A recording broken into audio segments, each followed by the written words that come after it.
you saw the end of the Raw too. I mean, I don't want no smoke with them. I mean, for all I care, they can have the Fireflies back. You know what I'm saying? Because I want no problem with them. But, I mean, I'm very happy I did activate Fireflies in this thing. You know what I'm saying? Shout out to my boy. Still going to show the love to Bray Wyatt. But his family is here now. That means I got to go. Wow. Yeah, that's Jey Uso for you. There you go. Wow. Oh, man. What a way to start this week. Aloha, you beautiful sets of mothers and fathers. Welcome in. Another episode of the Side Hustle Podcast. Of course, streaming on everything you could think of. Video, audio, all that good stuff. YouTube, TikTok, X, Facebook, Apple Podcasts, iHeart, everything. Kyle Cornell, Double A Anthony Alfred with you as always. And what a week it's been. Yeah, it's been a week, and I thought we were going to come away and talk about the premium live event Clash with CM Punk. We'll get to it, and a bunch of things. But you've been on track with this, with the Wyatt Sickos. Like is that the official name or Six. The Wyatt Six? Yeah. SICKS. But there's a 6 logo behind it, so yeah. So yeah. Here we go. I mean, we've been counting down to this moment, and it is here now, and we're excited about it. We have a ton of things. Like, we got a ton of things to break down with this because this is really, really exciting. Yeah. There's a bit of nervousness, too, among the fans, which we'll talk about as well. There's a lot of things we got to address. But the first thing we're going to address, brand new segment here on our show, it's the Sweet Moment of the Week, brought to you by BA Sweeties, our new sponsor that's hopped on with us. And the Sweet Moment of the Week is just their introduction. You know, finally it happened. You know, the even starting at the beginning with the intro of the show. But finally, once Jey Uso, we played the clip at the beginning, he won his match. He sent that clip. He wants, kudos to Bray Wyatt, still family and whatnot, but the Fireflies, like, you can have that back. You can have that back. Just don't come after me. Yeah, please don't. So let's talk about how it all started. Just, let's just take us through it here. First, just we know how it sounds when the lights go out. And we're used to, the Fiend and Bray Wyatt, the late great Bray Wyatt coming out and the setup. The door at the entrance. All the smoke, it opens. Let's just get right to it. The smoke, it opens. And then the first one right here, Nikki Cross. And the first thing I'm thinking of, like, okay, that's, first off, that's a woman. Sister Abigail. Oh, Nikki. I thought they were going to start coming out one by one from the door. And eventually that's when Bo Dallas would come out at the end and kind of be the whole thing. But they went a different direction with the entrance for that. And it was hard, like, following this, too, because they'd flash QR codes and it'd be on the screen for, like, 0.5 seconds. And you have to, like, go back and pause it. They made you physically invest your time in capturing the QR code to get through. When Bray first did it, they were a bit longer, and it was kind of more planned out a little bit. And like, it was on the front of Triple H's microphone or whatever it was, and you could take time to scan it. You could, there it is. You could take your phone. Right. Like, this one, you had to pay attention to the show. So not only were they actually getting you engaged in this story and what's going to come of this now, but they got you just to watch the show more closely. Well, and I'll be honest, I did not pay attention to all the QR codes. It's tough because they would go in and out, and you wouldn't even know. You'd be like, "Oh, was that a thing? What?" So even I have to do my homework, yeah, and kind of follow back and go through it. But let's just go through the entrance. So I thought it was kind of going to be the same. I knew it was going to be like a huge, elaborate presentation, but Nikki crawls out, do the zoom in on her, and then she points over to the side, to which Rebecca, we were watching the show together, the first thing she said was, how come they just couldn't go through the door? You had to go through the side. Oh, that's where she pointed, so let's just follow through and see. And I don't know. It felt like, to me, walking through a haunted house at Cedar Point. Like, it's just going right through. You just see just a dead person here, a dead person there. and then they finally got to the gorilla position, which gorilla was perfectly fine, by the way, when Drew McIntyre quit an hour ago. What happened? So basically, yeah, they walk through the back. The first person you see is Rowan in a mask, standing over 3 people. They turn, they go into gorilla. That's where the lights are flickering on and off, and that's where you see, I believe that was Dexter Loomis sitting cross-legged up on the on one of the just TV Got a carts. little nugget about him coming up in a little bit, too. Yeah, he's been kind of, they've all been posting stuff on social media now, especially Nikki and then him too. Yeah. Go through the curtain there, and then you see Joe Gacy in another mask, kind of standing there, kind of looking a little confused and a little sad or whatever it is, and keep walking through, and eventually you get to Bo. Uncle Howdy. Yeah, which we don't know if that's actually the name he's going to go by. He's wearing the mask, kind of. It's cut off halfway. It's a little different. It used to be a little bit bigger. This one's a little more probably easier. It looks like to he can navigate. breathe. Yes. It looks like he can breathe. Which is a bonus. Yeah. If you can breathe through it, right? Yeah. But yeah, he kind of walked the same way, that kind of stuff, and they all followed him out, had the big entrance. And the names, too, that were down, like people thought, oh, it's just a bunch of random people, besides Chad Gable, who was the one zoom in that you saw. Yeah. But the people that were out and unconscious and bleeding and all that stuff were a bunch of executives, people that are working as agents. Yeah. Triple H was one of the people that was out. The Judgment Day, when you walked through and saw Joe Gacy before you got to Chad Gable, they were laid out. Like, they didn't care who the fuck was back there. If you were in the way when they wanted to come out, you were in trouble. Yeah. And there was little teases during the show, a couple glitches, a couple. I mean, even the intro to the show. Yeah, it did it. I honestly don't even like the new signature with WWE because now I associate that with this group. Freaks you out a little bit. I associate And I told Double A what I love about this too is the fact that it doesn't feel supernatural. It feels like these people are here because they're pissed off. They're upset about their careers at this point. And you know what? We're going to just kill everybody. We're going to talk about that. We're going to talk. So, and then they all finally came out, and this was the final image. Yeah. That we saw there. Pretty sick. And even the cursors, like the Firefly, that's just was kind of going through there. So that was, I mean, that's the crazy thing about it. Is just those things. But you mentioned the supernatural, like the limitations with that. So we have a ton of things to address. We do. Again, that was our sweet moment of the week, brought to you by BA Sweeties. Can we talk about Sweeties too for a second? Because they're pretty cool. We can. We need to. We can. Let me just say this real quick before we talk about them. No, it's fine. Go ahead. You might want to have BA Sweeties when you're watching them on Friday, probably. Get your and popcorn on Monday. ready. You're going to need your popcorn. You're going to need your special popcorn. You're going to need your special ice cream. You're going to need to go, mini golf and kind of process all of this, everything that we're breaking down to you about BA Sweeties, because there's a ton of things happening with this angle, which we'll address on the other side, and also with BA Sweeties. A ton of things happening at BA Sweetie, too. I mean, 78 years, I believe it is, 74 years, I want to say, around that time frame of being just in business here in Northeast Ohio. Obviously, the largest candy company in all of North America, which is insane when you think about the different brands and things we have all throughout the country. And it's right here in our backyard here in Northeast Ohio, which is great. You talked about kind of a few things. I mean, the popcorn, I'm going to be getting ready for that. Obviously, this Friday, expecting more of the same when it comes to more of the Wyatt Six and what they're going to do. I'm imagining it's going to probably span across both shows because the teases did before. Oh, yeah. So, 30 different kinds of gourmet popcorn that they make locally here in Strongsville, Ohio, too, which is awesome. They obviously import to the store over on Brook Park, just east of Ridge Road, which is great. So you guys can enjoy that. Over 200 different kinds of sodas. Yeah. With the hard, again, bottles, like the old school bottles, which is awesome. You get to go and kind of peruse that.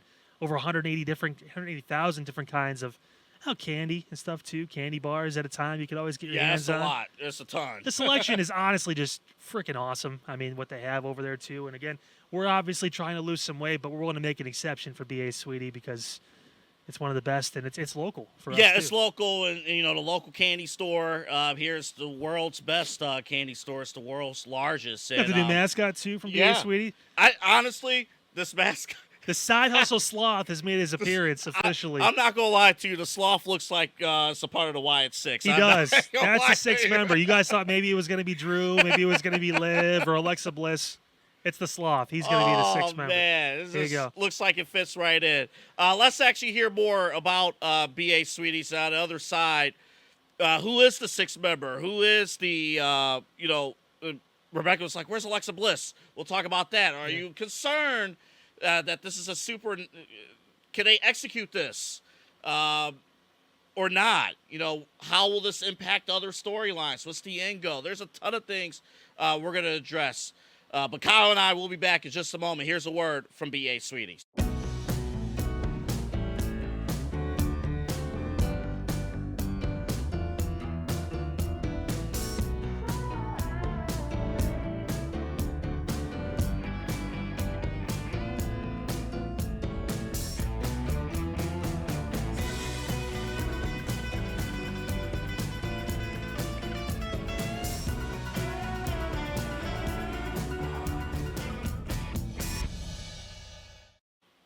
So they're going to be open by the time we're done recording. Maybe we should stop back over there and. Oh my goodness! I might get lost in that place, dude. I'm just looking in there, man. I'm just like, dude, I'm hungry right now. Yeah. I'm not gonna lie to you. I'm hungry right now. Oh my god. No better time to get the can. And the cool thing is summertime too. Oh my god. Summertime. The ice cream with the shop over there too. I mean, the soda shop up front. I mean, you can get all the different Amazing. kinds of ice cream and everything, man. We're going to talk Amazing. more about that later on too in the show. But I mean, they are just awesome, and it's great for us because, like I said, it's local. Mm-hmm. So we obviously start this in Cleveland. We got a lot of events coming up when it comes to wrestling too in the Cleveland area, and to be able to kind of have that focus on local businesses here, and of course, it just happens to be one of the best possibly in the country when it comes to just doing what they do. I mean, it's great, and I mean, you can't go wrong with BA Sweetie at this point. Yeah, it is. Our buddy Tom over there at Sweeties, he's like, hey, 20% of their business is from out of town too. So yeah, so all you TikTokers that are watching all this, you make sure you shoot on over and give them a shot when you're in Cleveland for SummerSlam, obviously. If you just happen to be in the area, if you're from out of state, Michigan, Pennsylvania, whatever it is, and you're like, it's a weekend, I got nothing to do. Okay, drive an hour and a half over to BA Sweetie. You can have fun. Double A mentioned it with the putt too next door. You can make a full-on day out of it, have a great time, and really enjoy yourself, and get a chance to experience what a slice of Northeast Ohio is like because they cut off a pretty big one. Yeah, they do. So. Again, you saw the address right off of 480, Ridge Road, Brook Park Road. Just make that left turn. Look for the giant lollipops. Yeah, you'll see it. You can't miss that. I mean, anytime you're looking over and you see giant lollipops, you're like, what the oh, yeah. Okay, there you go. You will see it. All right, so this group is finally here. There's a ton of questions we need to address. First of all, let's just get this out of the way. It's a two-part question here. But who are they individually and collectively? I guess let's start with the individuals. Yeah. Obviously, I'm not even going to say obviously because there are fans. They know about Bray Wyatt. They know about the spirit of Bray Wyatt. They were introduced to Uncle Howdy during the previous run with The Fiend, but they may not know about Bo Dallas. Yeah. They may not. They've seen Nikki Cross on television, long-time viewers. You've seen Nikki Cross on TV. But let's just get it out of the way here. Individually, who are these guys? Well, so Bo Dallas is obviously going to be the leader, so to speak. He's Bray's brother. Real life brother. Real life brother, Mm-hmm. yeah. He came on, as Double A mentioned, towards the end of Bray's last and final run with WWE, and they were starting to work together with the eventual goal to do this, to have Bray be that sixth member, so to speak, really the first one, but, I mean, to have this group. And be able to kind of elevate some talent. And you'll notice a trend with a lot of these people that are in this group right now. One, they've left the door open for someone else to come in at some point, which is great. But secondly, with this, they have an opportunity to kind of build some people. It's kind of like with Judgment Day, Rhea Ripley, Damian Priest, those guys kind of coming in, even Dominic Mysterio coming in to be a single star and really kind of get his push that way and get over that way. I imagine the goal is similar for this, with maybe the exception of Eric Rowan, just because he's been around long enough. He's part of the original Wyatt family. That's kind of like the nostalgia pick.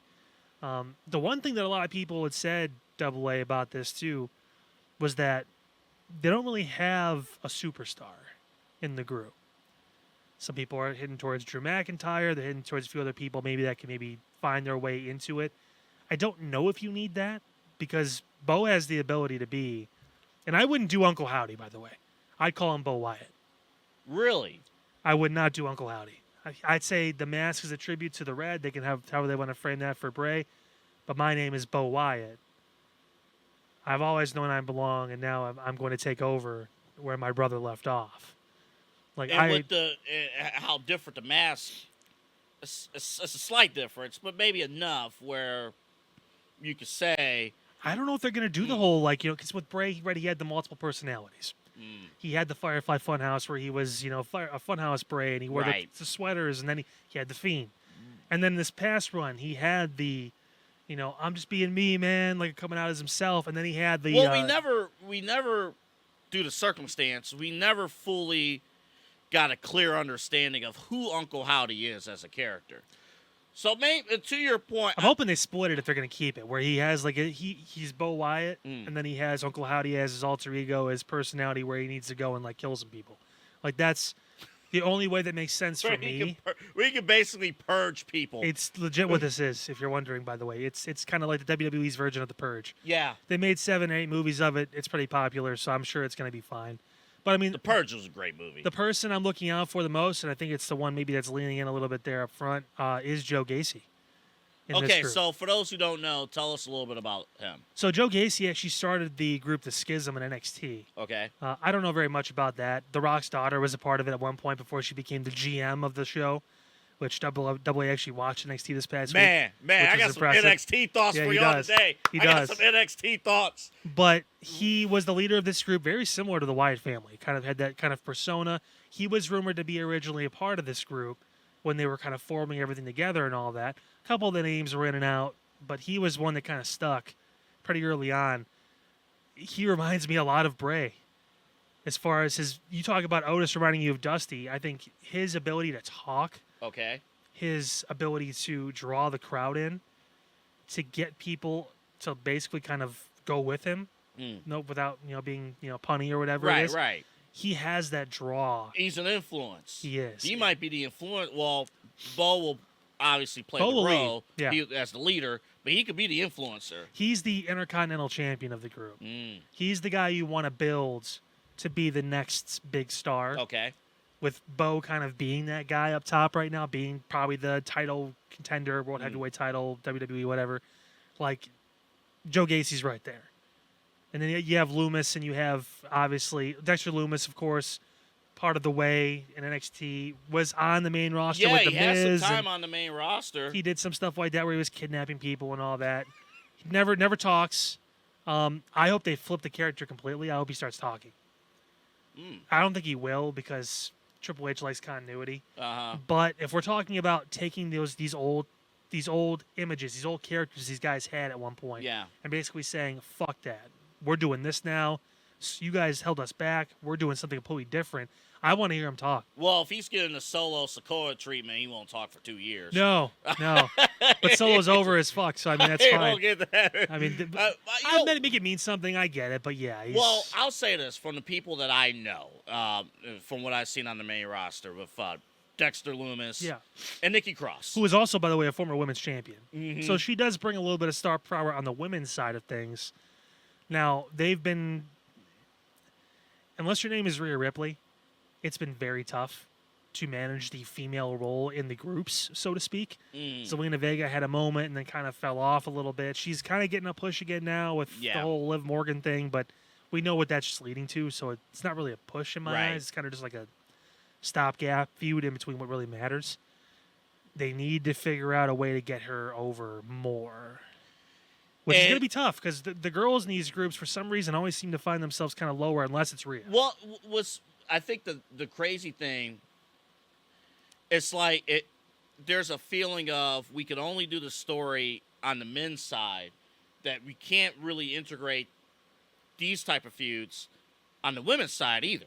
Right. Like they never were able, like Alexa Bliss, which we'll talk about in a second thoroughly. She was more involved with the men than she was with the women at that point when she was working with Bray and everything too. Exactly. She was not really much involved at all in female feuds as Bray's assistant, whatever you want to call it, Yeah. her role at that point in time.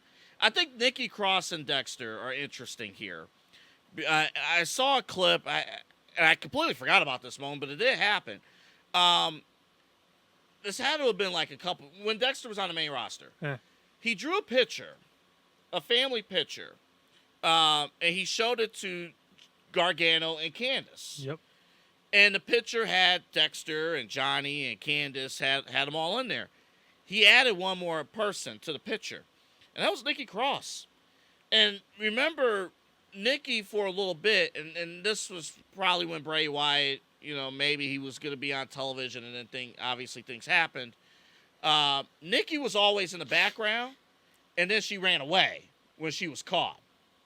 There was always a connection. Then she started doing the staring thing where she was just lost. Mm-hmm. So it's almost like they told a story of she was trying to find a place to fit in. She felt like maybe she finally found it, and then she lost it. Her best friend was Alexa Bliss, and Alexa turned to the dark side, and Nikki was left. She became a superhero. Almost. It's just Kind of a terrible gimmick. Anyway, yeah. And with Dexter, just his involvement on the main roster. Obviously, he has extensive NXT background. Yep. But his involvement on the main roster, somebody who we might be this person. We know somebody who's this person. Misunderstood. Looks normal. Well built. Has a nice girl. Wonder what's going to happen with that now too.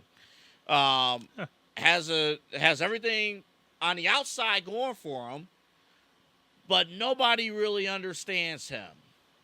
Nobody can relate to him. But it's, you're fine, you're good.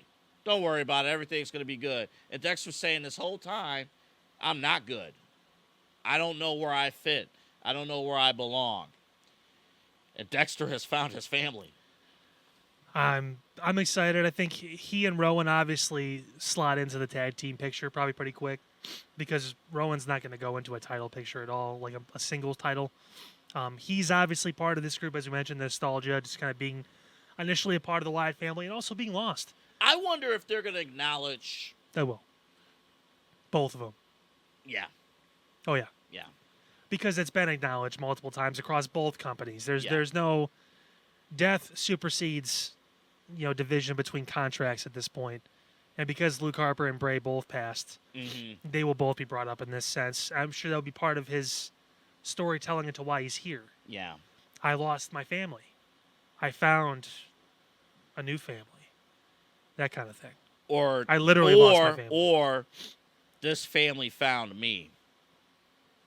Because I was lost. Yeah. I mean, to lose both your brothers. The original members. To lose both of them. And it wasn't like, they went to a different company. No, they're dead. So like it's an awesome moment for Rowan.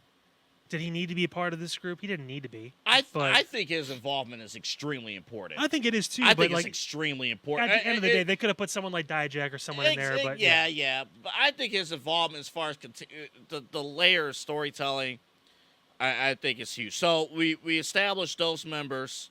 So as a group, and this is so complex. Is it? What's their? So they come together as a family.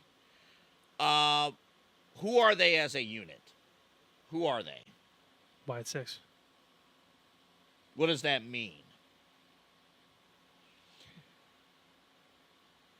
I think, and what I mean by that, I think there's every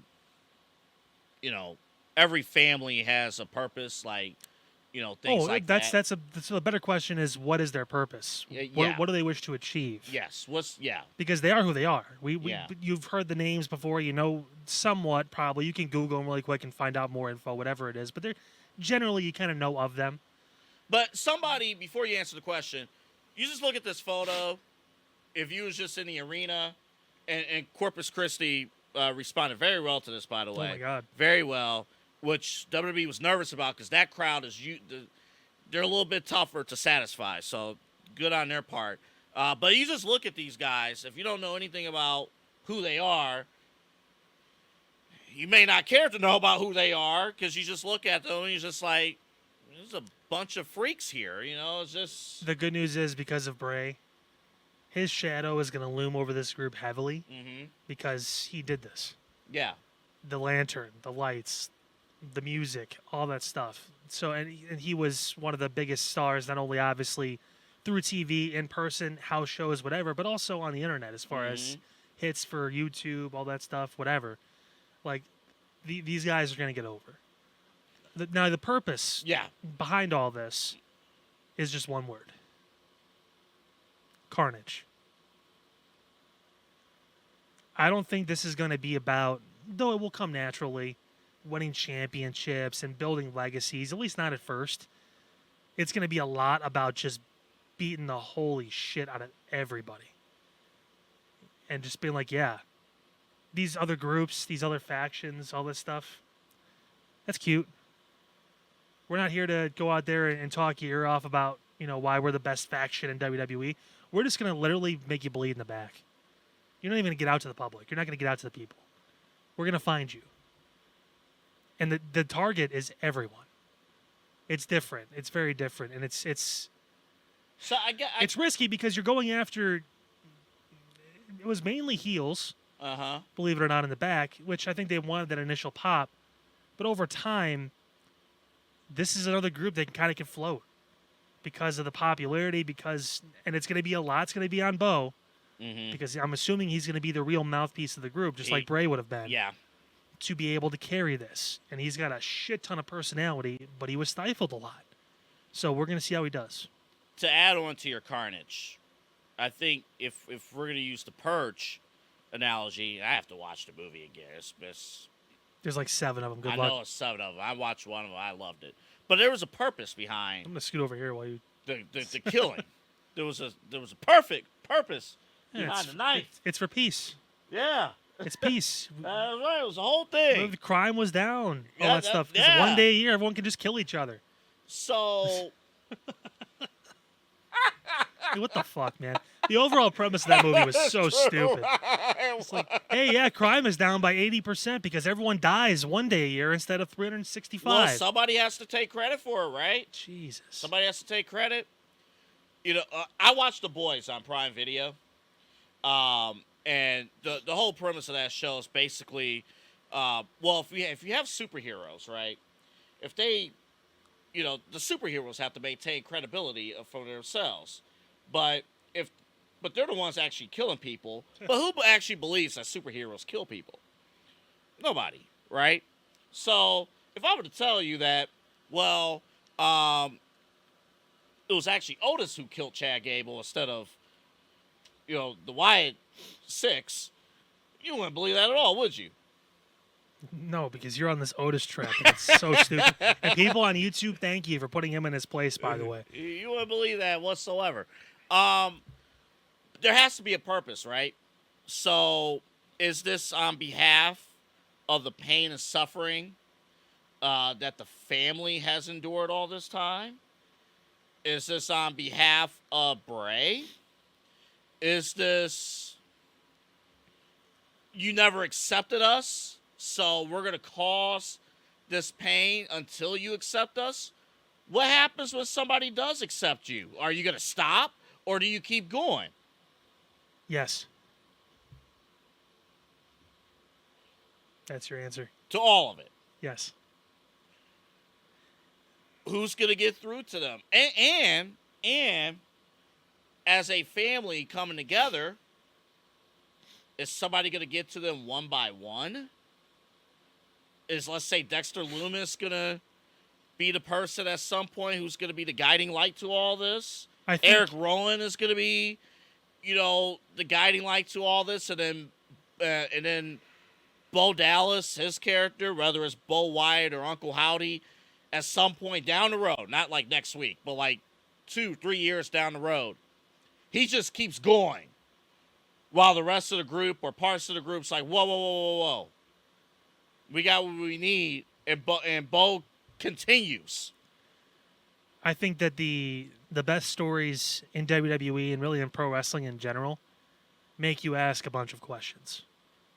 And there are some bad questions. It's some like, what the fuck are they doing? Why are they doing this? And there's some good questions like, what's going to happen here? What are they going to do? Who's going to talk first? Who's going to? They've proved anything. It's been a slow burn because since beginning of April, we've been seeing those QR codes. It's been a couple months, and they might not talk until SummerSlam. Maybe they're raw after SummerSlam. I don't know. They may just keep doing this. Honestly. And you brought up something else. I'm sure it was maybe one of the next questions you were going to ask too about who could be the sixth member of the group. Logic says Bray spiritually is their leader, and Bo is kind of like the Messiah. He's Jesus Christ, and Bray is God, right? Mm-hmm. And he's being fed the gospel and fed all the information, and he's preaching it to his followers. Right. But there are some names out there, guys like Braun Strowman, people like Alexa Bliss that were associated with Bray before. Yeah. I don't know what they want to do with Alexa, simply because they had this happen before with her. So let me ask you about... And it didn't work very well. I honestly think there's a plan. There's a plan with her. I think there's a plan. I wonder, okay, if we're accepting of Eric Rowan being a part of this family, right? You can easily explain it. Original member, right? NXT member, yeah. He was all the way back. Original, right? Yeah, 2013. So, it was Bo never accepting? Was Alexa never accepting of Bo? Was Bo never accepting of Alexa? And I guess same with Braun Strowman with that role. I guess my point is, this family's been built up for a long time here. And it's very obvious that Alexa Bliss is not in this. Braun Strowman a little bit less, but it's very obvious that both of them, who have strong ties, especially Alexa, strong ties to Bray, is not in this.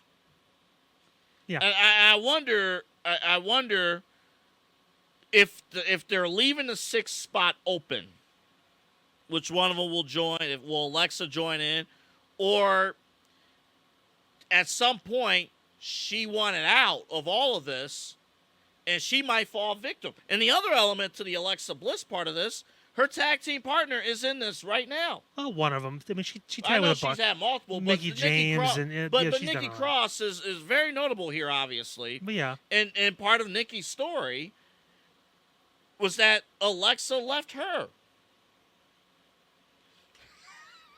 I mean, there's this. I think it's a lot more likely that Alexa just comes back as another form of the goddess or whatever it is, and does her own thing, and then they eventually run into each other. And that's the thing. If she comes back as, if she comes back just like that, then yeah, the paths will have to cross at some point. I imagine they will, even if it's like they can I'm not tease saying things. it needs to be like a day one thing, right? It can't be. Like I'm not like even Seth Rollins came back on Monday. Unpredictable. Which I thought he was going to be out till Survivor Series. I was right, surprised. and we'll get to it, but he didn't address Bloodline. Nope.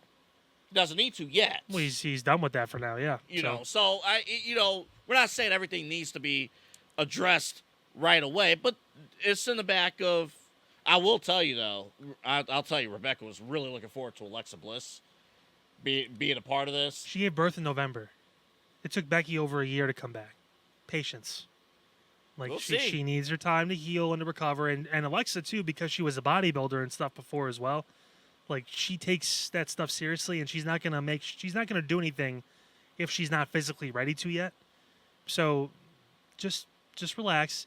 And if she comes back, she either needs to be a part of this, like in the group, or she needs to be doing her own thing. There's no coming back and all of a sudden getting into a feud with them. You don't need that right away. Well, we'll see how that's addressed.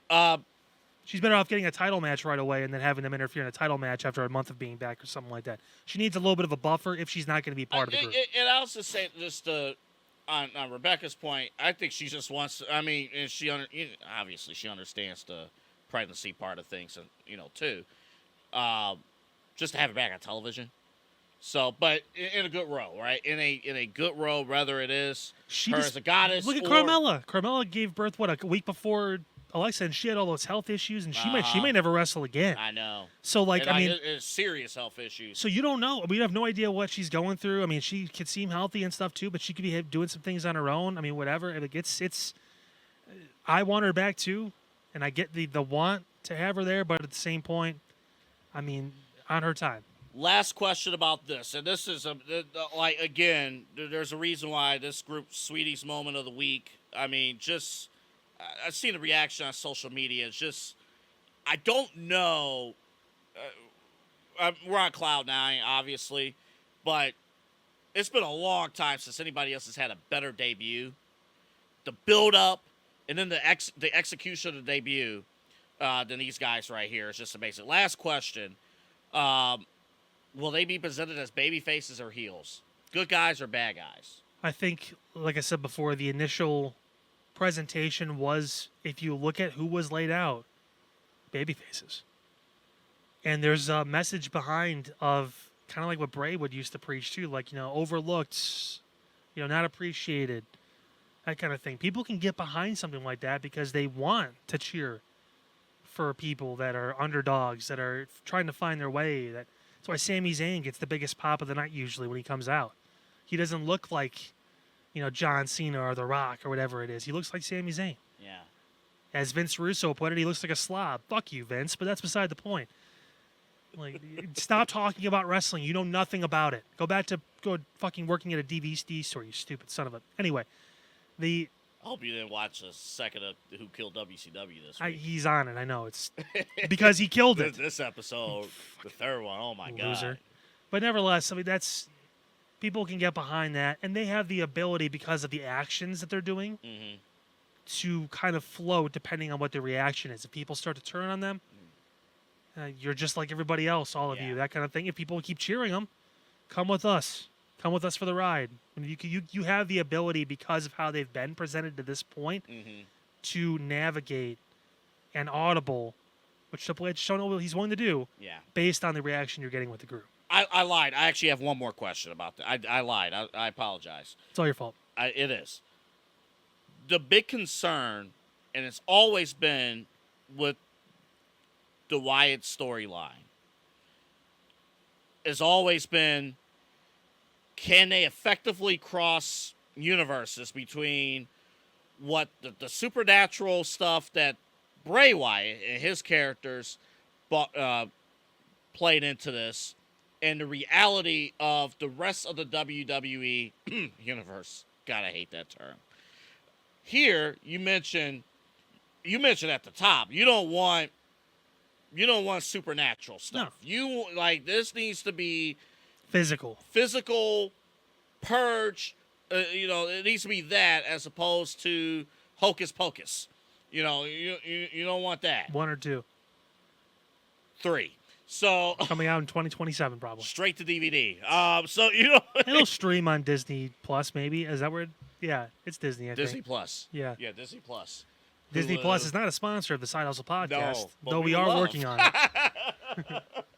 If What? Disney sponsors us, it's over.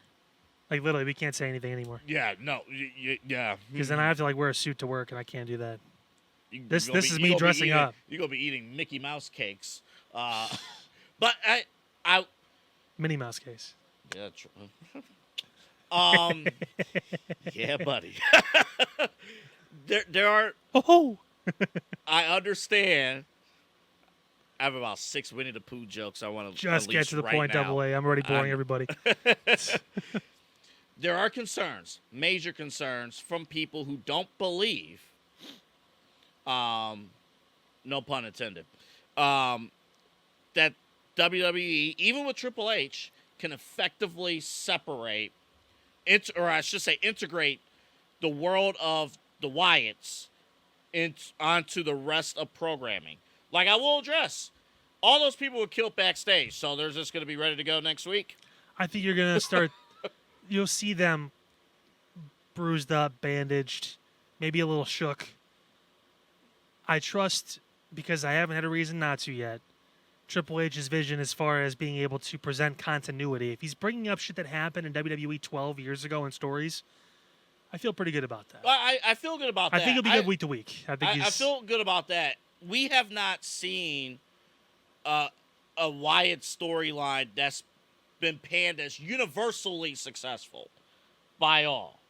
And what I mean is, it never will, though. There's always going to be people that hate things. People that watch AEW hate WWE because it's WWE. No, I'm talking about there's like, I guess AEW's an interesting point in this perspective, a distinct love or hate towards these storylines. There are some, I don't agree with this. I think it's business too. There are some that's like, oh, WWE is only doing this. They're not doing this to honor the legacy of Bray Wyatt. They just want to make money. First of all, yes, everything you do is to make money. But number two, they can do both. The whole point of every storyline is to do both, is to honor who's there, but also... It's also to build the people that are in the group. Also do a story as well. Because it's a build. I'm sure they went and they talked to Bo, and they were like, before the documentary came out, with all the stuff that was going on, it's like, hey, do you want to do this? Mm-hmm. And I'm sure he wrestled with that for a little bit. Yeah. No pun intended. And it was like, I think I can. Yeah. He found love for the business again, working with his brother. Yeah. And he wants to make sure that story is told. It's unfortunate that Bray won't be there for this, but you're going to see Bray's vision because, they talked about it. And I think ultimately, to go back to the personality stuff at the beginning, this is from the standpoint of personalities, right? We know in terms of storytelling, we know, every one of us knows a Wyatt. We all know one. Someone who we thought, oh, there's nothing wrong with them, but then collectively as a group, oh, I don't know, and you're gonna respect us. You're gonna either respect us, or we're gonna finish you off. One little nugget too. This has become the Wyatt Six episode of our podcast.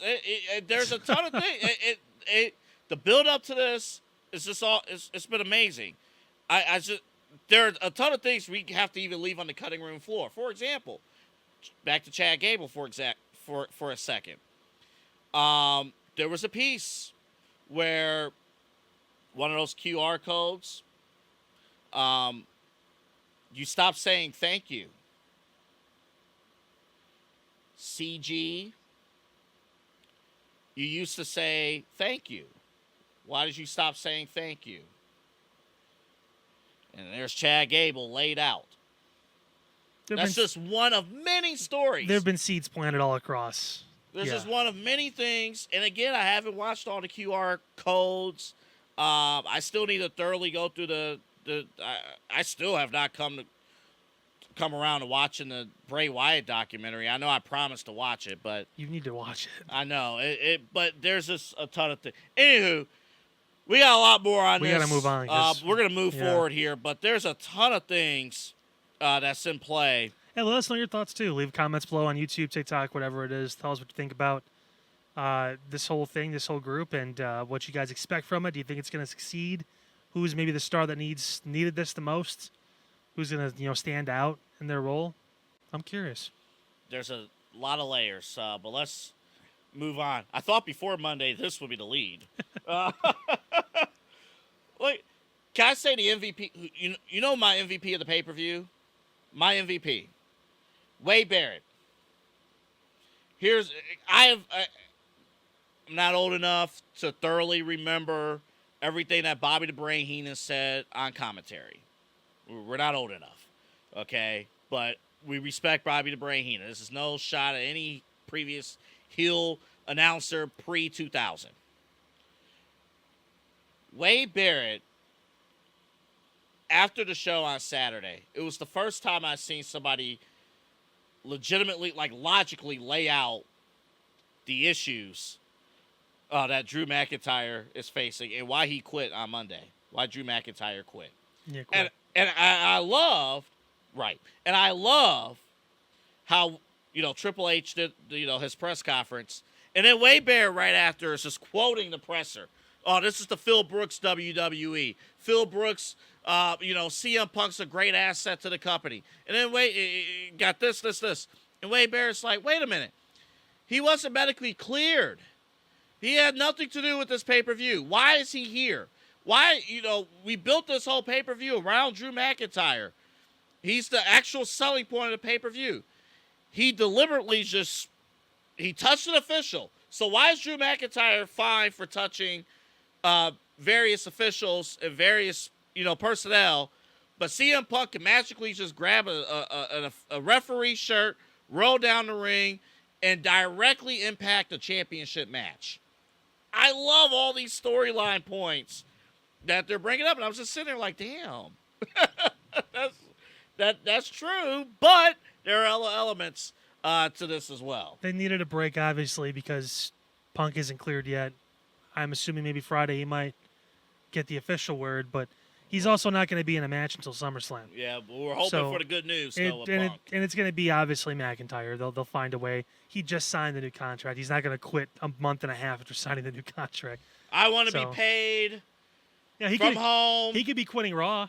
I want to be paid from home for the next 4.5 years. Maybe Drew McIntyre, because all the TNA stuff, he shows up on TNA. Honestly, since I've been watching the Who Killed WCW stuff, in that world, it actually makes sense.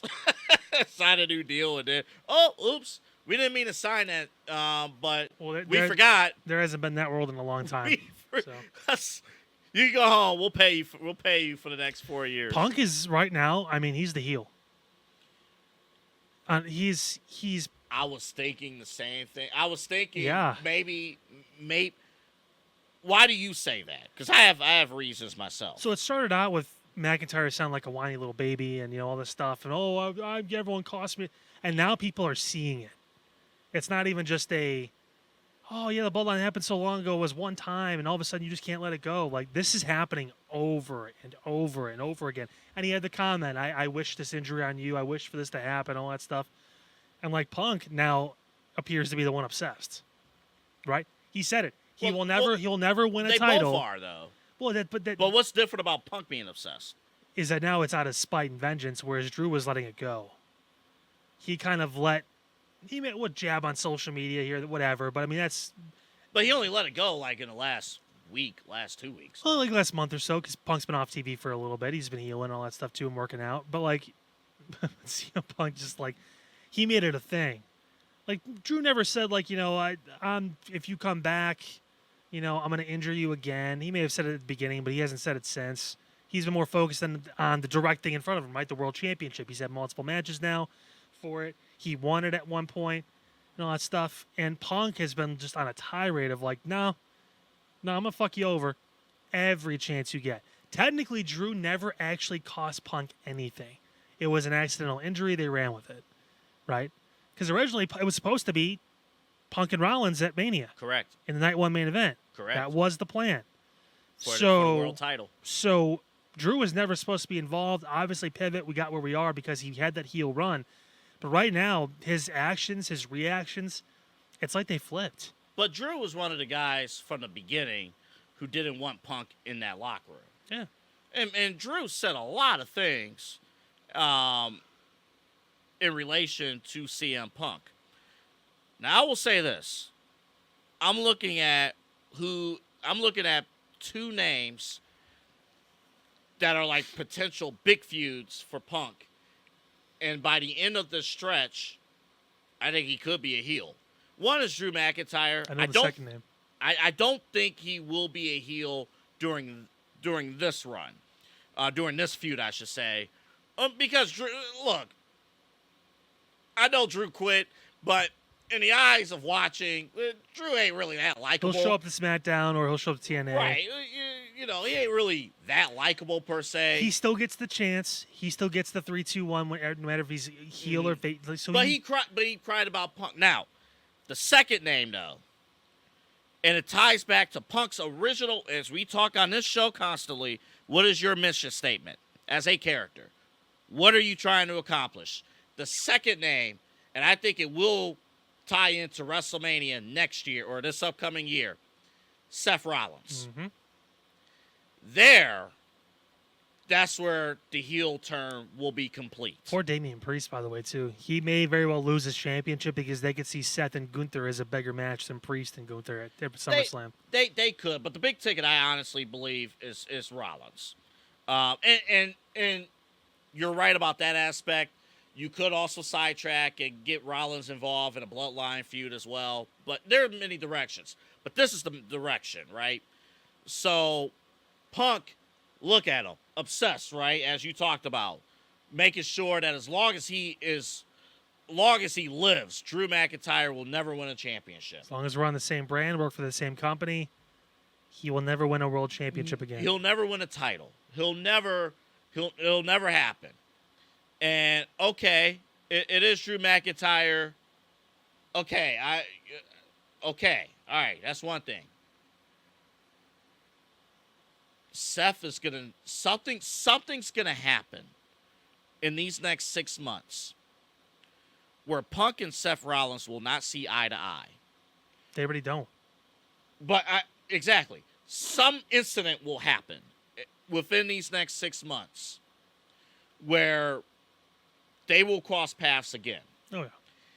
And this time, It happened at the Royal Rumble. And this time, Seth Rollins, because he sacrificed himself for the WWE, because Seth Rollins has established himself as the Iron Man of WWE, basically. Like he is the heartbeat of the company. Seth Rollins and Punk is not going to respect Seth Rollins. And the fans won't take it. And Punk will look at the fans and say, wait a minute. Wait. I'm the one who, like, why are you objecting to me? I told you who I was going to be this whole time. I'm here to make money. I'm not here to make friends. I was never really here about WWE in the first place. The Seth Rollins WWE. I think we are on a collision course here.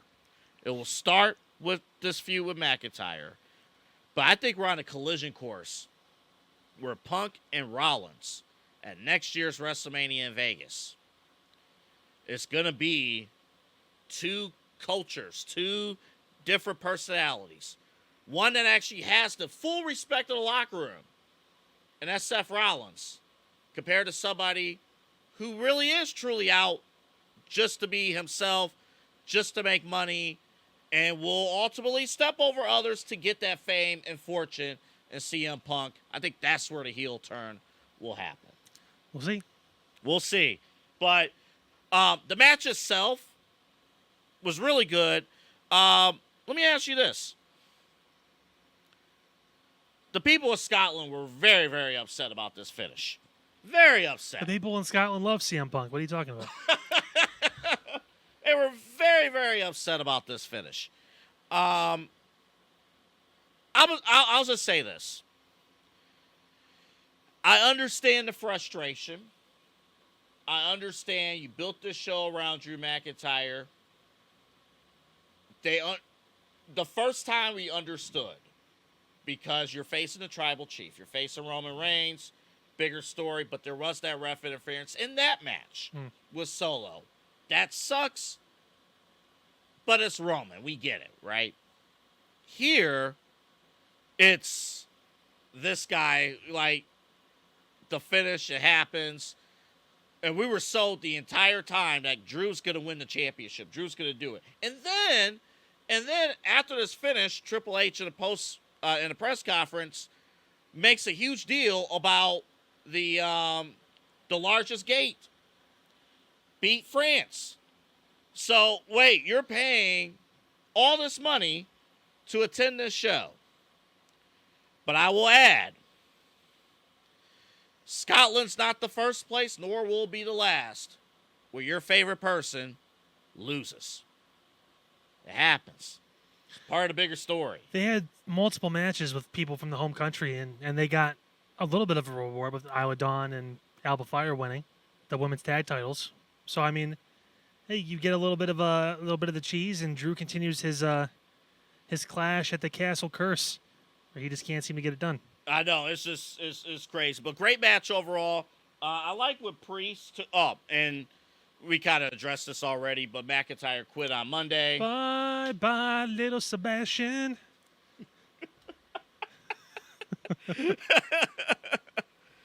What? Look at Little Mini Horse go. All right. Oh, who's that guy? Ooh, that's the rest of the Clash here. Let me ask one That has thing. TNA written all over it. Look at it. I know. Let me go back 1 second to the Priest side of things. I loved everything about the Rollins and Priest, and ever since even I addressed, I know little old me changed everything, of course. Layer. Damian Priest is trying to prove himself even more. So he's like, hey, Seth, I don't want to be the transitional champion. I'm not a transitional champion. And for me to prove that I'm not a transitional champion, I need to face you at Money in the Bank for the title. Get Seth out of that, too. And again, who knows what's going to happen with that match. But Damian Priest needs to start winning some matches on his own. Because he's becoming more of a paper champion because he's not getting over because he's not winning. Mm-hmm. He's winning because of. Not because of the South of Heaven is his finisher. He's winning because CM Punk only counted the 2 and threw up the deuces at Drew McIntyre and they got choked out and kicked him in the dick.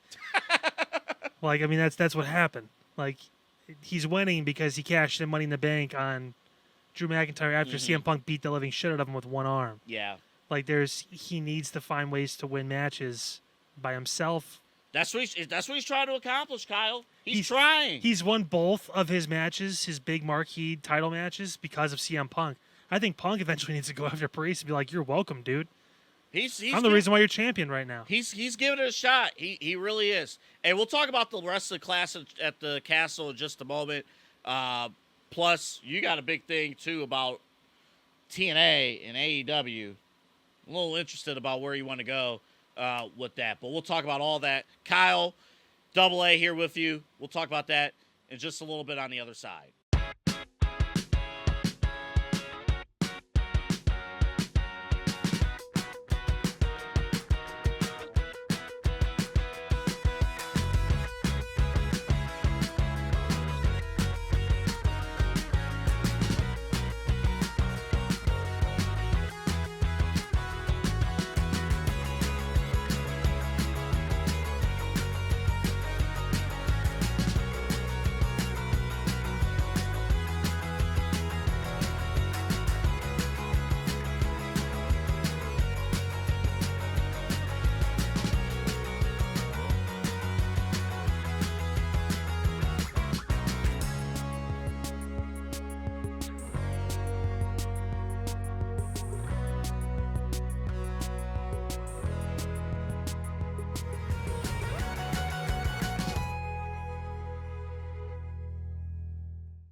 So what did you think about the rest of the pay-per-view? You had the Cody with the steps. I learned to steal steps, by the way, not steal stairs.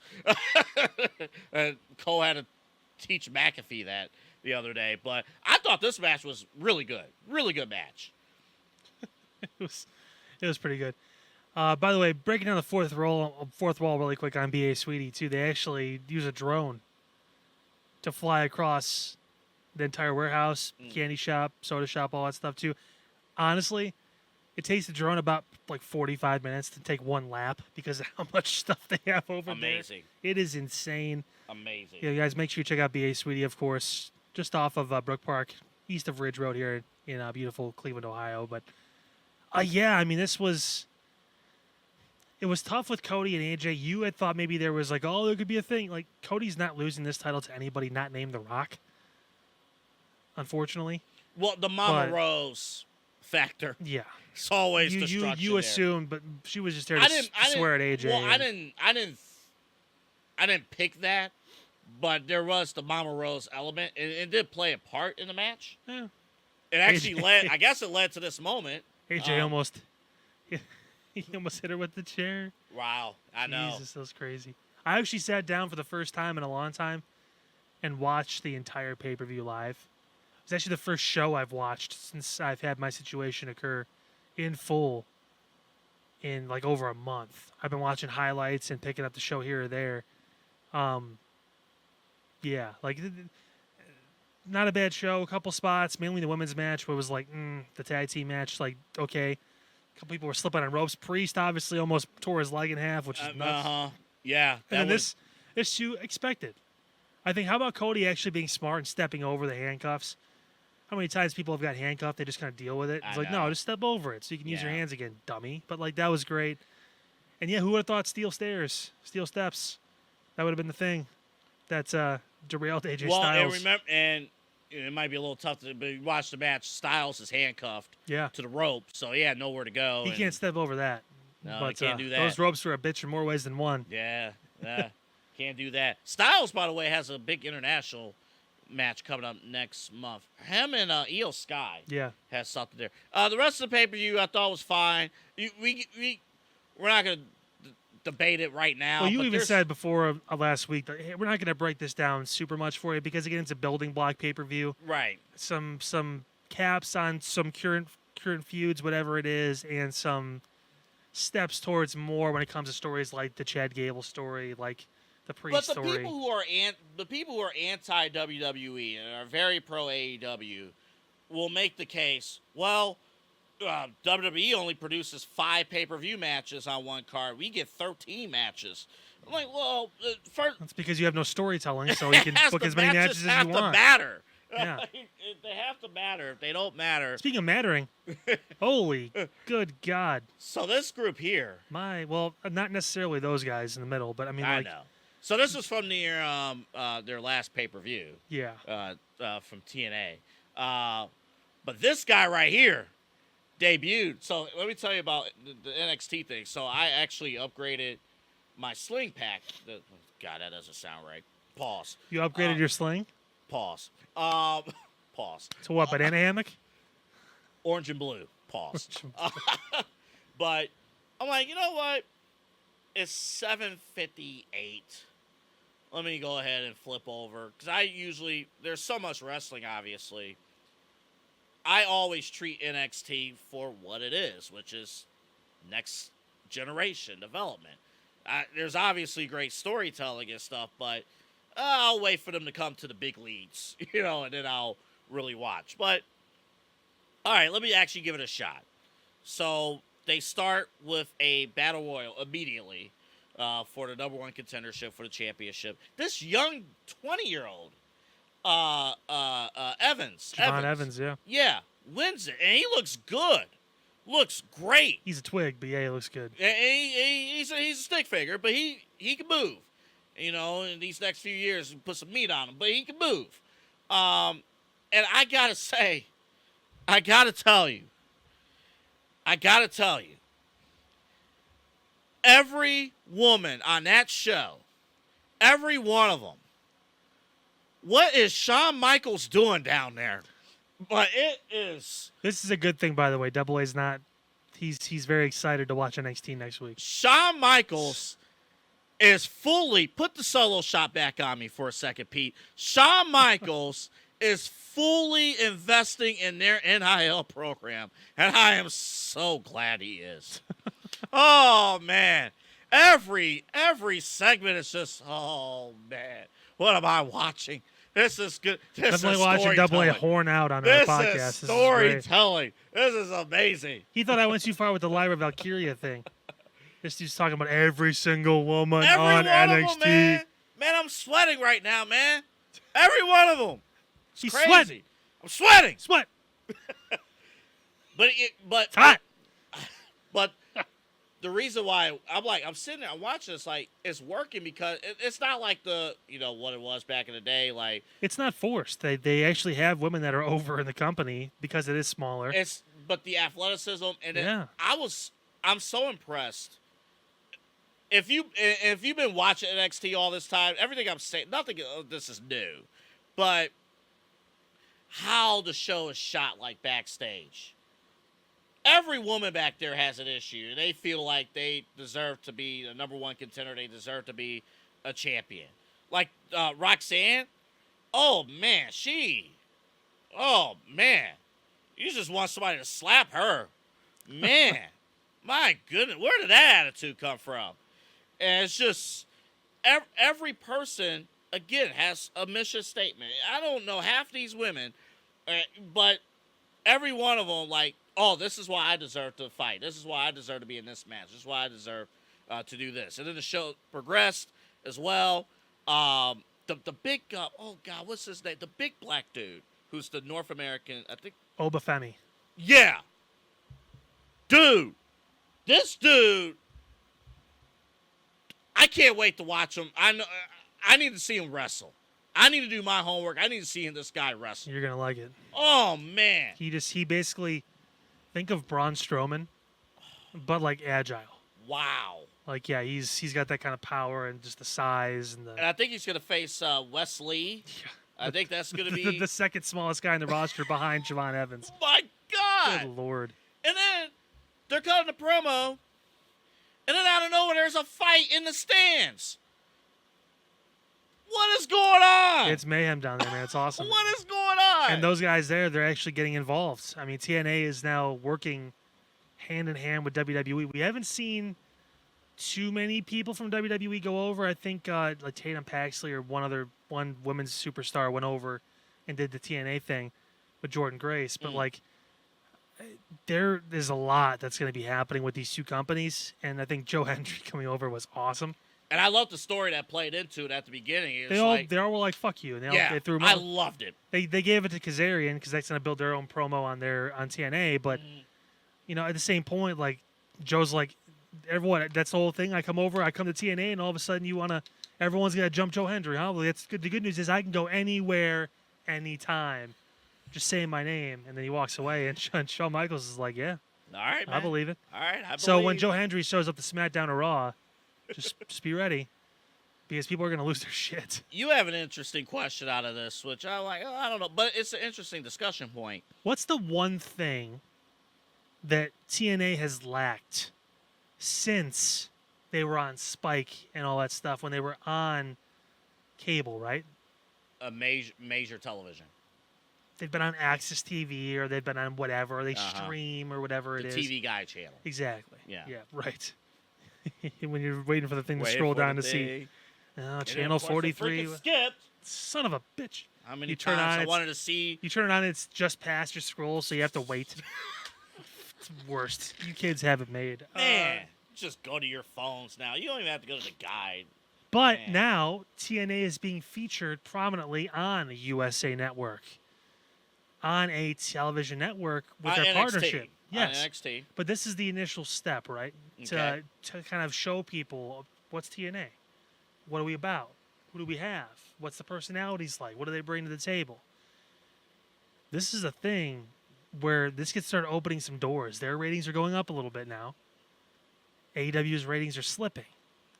I think TNA is on a path, if they can keep this up, to rival AEW. Screw WWE and AEW being in competition. They're not. AEW needs to watch out for TNA, because these guys are starting to get it together. And there's, with the exclusion of a couple of the nitwits in the middle there's a couple people in that promotion that have been flipping some shit over. So just AEW's got to start watching TNA a little more closely. I think what's going to be the key here, look, as much as, honestly, we despise AEW, they have loyal fans. I don't think they're going to get to a point too where, Turner's going to pay TNA instead. That's not going to happen. Right. But, one of these streaming giants says, you know what? I mean, we see AEW and WWE doing really well. Maybe we want to kind of invest in wrestling. What's TNA doing? Would Netflix be interested?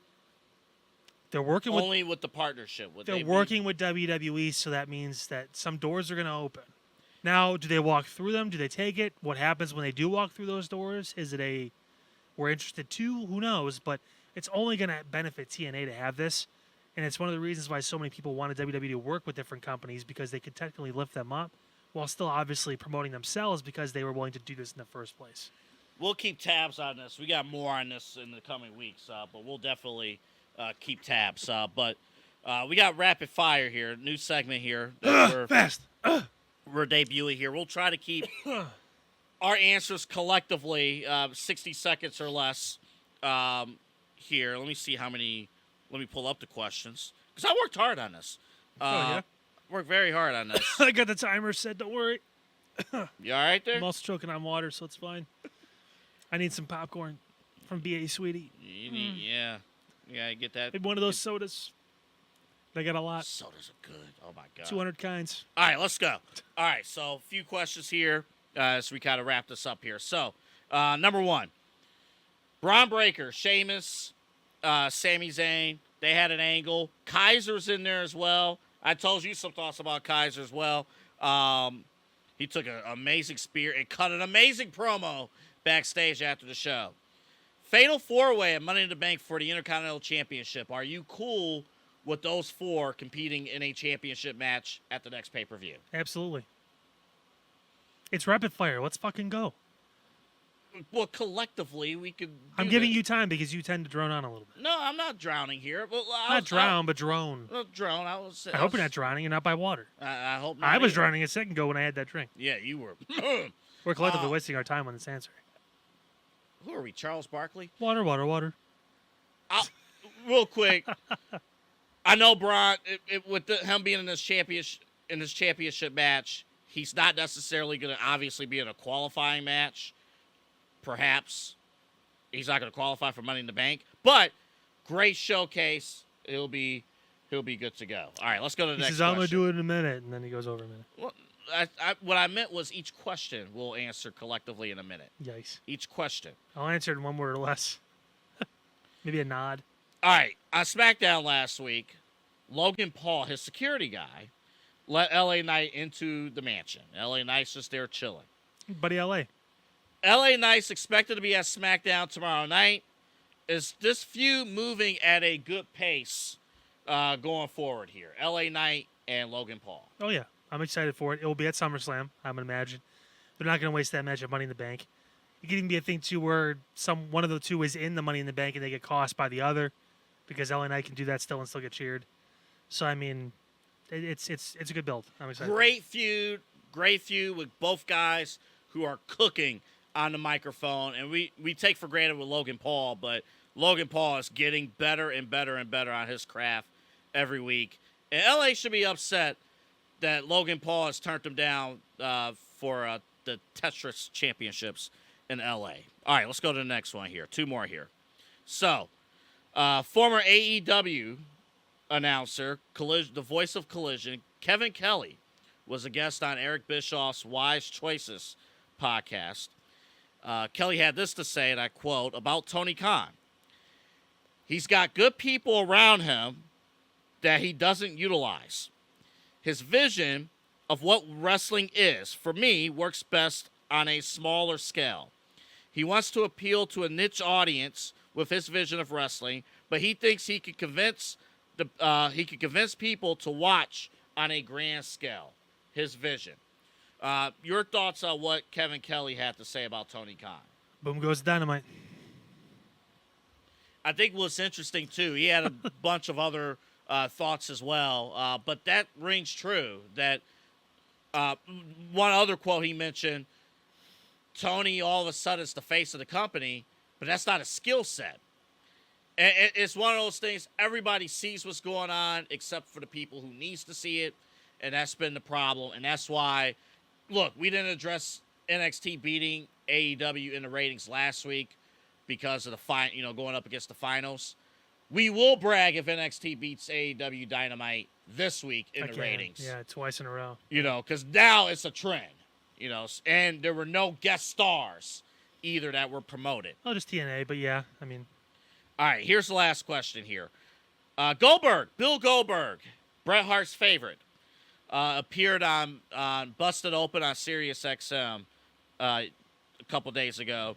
He said he is open to having one more match. Who should he face, and are you interested in one more Bill Goldberg match? Goldberg should face a cactus, and he should lose. Because he's prickly. He needs it's time. Just go. I don't need another Bill Goldberg match. I don't need more, this guy training for 6 months to botch his moves because he's in his 50s. Sometimes it's okay to call it. And he's already made it clear he's not going to wrestle for AEW because he wants to wrestle for a real promotion. So he's not coming back to WWE. So just I think it'll just be one of those days where, look, man. He's the new Ryback. I'm coming back 6 years later. I'm still coming back. Okay. I'll give him a little bit more credit to Ryback. Oh, yeah. Ryback's a lot more credit. He was a star. Idiot. But, yeah, Goldberg, I don't know, man. Unless it's unless it's Braun Breaker. There's a match. Unless it's Braun Breaker. I don't want to see that. You know. I don't want to see Goldberg get trounced by Braun Breaker. Hey, we'll have to return. And that is our rapid fire segment. Addressing some things going on. Did you like that? Yeah, he liked that. Double A before the show was talking to the sloth like religiously, so I'm glad you brought that in. Come here, B.A. Sweeties Candy Company, largest candy store. Check it out. Check it out. Great ice cream, of course. Right off Interstate 480, Ridge Road exit. Take a left, land right there at Brook Park Road. The big lollipop, as Kyle mentioned earlier. You can't get miss right it. in. Also, just the name too. Almost 3/4 of a century in business for what they've done to this point. Phenomenal. Tom, the crew, everyone does a great job over there. Appreciate them obviously for believing in us as well and working with us on this journey. And we're excited to get all the free stuff right now. It's if you are a professional putter like me, check that out too. My putt skills are excellent. We'll film something someday with us going up there. Excellent. A little bonus content for the YouTube. 36 holes, by the way. 2 main courses. Got to go to the hard course, Mr. Expert. I will. Check them out, B.A. Sweeties Candy. Get your candy, get your ice cream, get your putt going right here. Our first of 2 episodes this week, Saturday morning, tune in. Our Fix It series. It's about carrying cross in the Final Testament. Little precursor for some people. It's going to be more focused towards carrying cross. Yeah. But nevertheless, yeah, excited. There's been a lot of talk about this dude for a long time and why he's not over. We're going to try and fix that. So I will warn you in advance. Kyle actually lays down the actual reasons. I gave a couple tips, but you'll see. You got to bring me around to caring about these guys. That's the first step. These guys have all the tools, but then what?